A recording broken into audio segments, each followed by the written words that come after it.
अस्सलाम वालेकुम रहमतुल्लाहि व बरकातहू। सही दरिया के आवन के फायदे तो कुछ हैं नहीं। देखो ना, दरिया के आवन पानी डाह की मोटर है, माशाल्लाह पानी काफ़ी अच्छा रही पी है। हालांकि धुप भी इतनी खास यानी बदल ही हैं, 16 पैनल हैं, डाह की मोटर चलती पी है, पानी काफ़ी अच्छा रही पी है। तो दरिया के जितने नुकसान हैं उनके मुताबिक फ़ायदे भी हैं। पानी मिठे थी वैसे क्योंकि सोमे उत्ते आवे सन।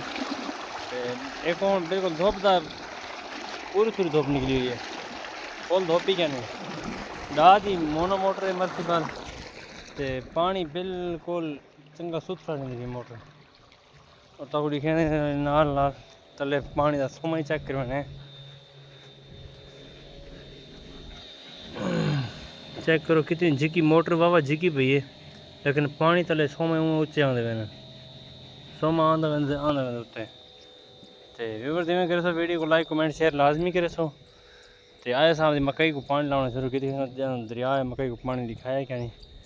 देखो इस साइड से भी दरिया, ये साइड से भी दरिया, सेंटर एक जजीरा नुमा खिता सारा बच्चा भी घर। तो बाकी हर पास दरिया ही दरिया है। बाकी अल्लाह खैर करे, नाल खैर दे।